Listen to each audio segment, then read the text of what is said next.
Mortal Kombat has seen action figures on the shelves for over 25 years, starting with Hasbro in 1994 and Toy Island in 1996. Combatants are still being made in plastic form by companies like McFarlane and Funko. But two toy companies made Mortal Kombat figures around the year 2000 that are rarely discussed: Palisades and Infinite Concepts. Both companies' figures only lasted one assortment, but the quality and style of their figures makes them hidden gems today. At Toy Fair 1999, Palisades Marketing announced they would be releasing a set of Mortal Kombat figures with availability scheduled by the end of the year.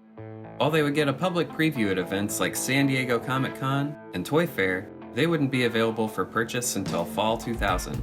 That didn't stop Palisades from including a ton of advertisements about the line in toy magazines leading up to the release. These vinyl figures stood at about 7 to 8 inches tall and sold for $14.99.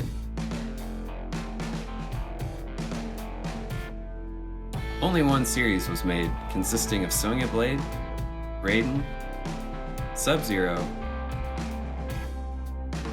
and Goro.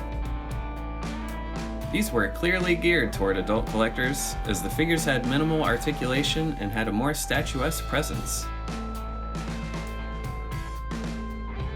They each came with stands featuring a brick backdrop and a dragon logo. This is Sonya's best action figure release, as the old figures don't really resemble her that well, and no other companies have really tried to produce one. Blade also fits well with the Jazzwares line, which would be released a few years later. The packaging makes you think maybe more were planned, otherwise why would they list it as Series 1? A few months later, Palisades video game themed efforts would turn to Resident Evil. Infinite Concepts was a fresh upstart, rethinking the design and shape of toys. The man behind the plan was Terry Latimer, who might be known best to toy collectors for designing the original WWF bone-crunching action figures in 1996. But a few years later, he would have a meeting with Mortal Kombat creators Ed Boon and John Tobias. There he would show off his concept for Katana. Thrilled with what they saw, Terry Latimer's Infinite Concepts acquired the license for the figures and would go to the Netherrealm, Toy Fair, showing off his samples of the new Mortal Kombat line. The figures featured Center of Gravity Joint Integrity Technology, or COGJIT. This allowed for innovative poses for the line of figures, which was a cool idea to pair with Mortal Kombat. Released were Shang Tsung, Mileena,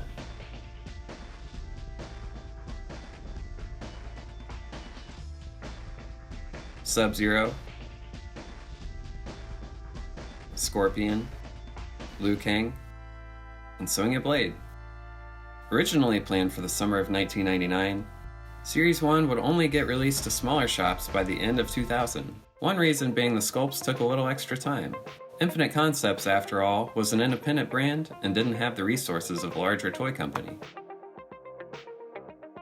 But the controversial reason why collectors wouldn't see these figures in large numbers or in major retailers.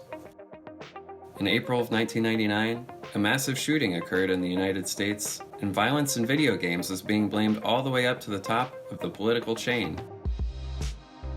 Mortal Kombat was seen as one of the most violent video games in pop culture, and it would not have meshed well with concerned parents who might see these pop up in toy stores.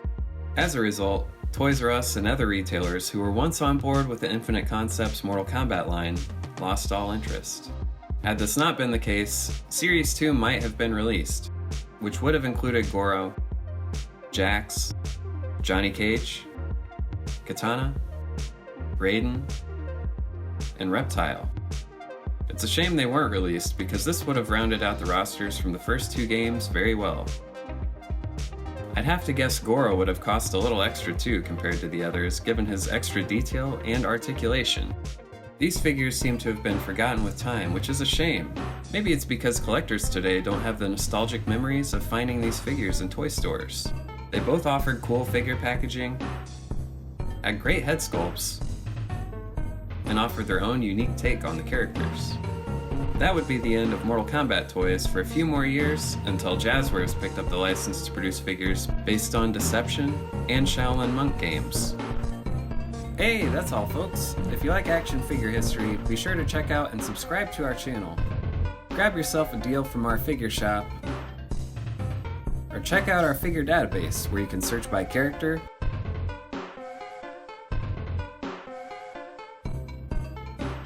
line, or deep dive by company.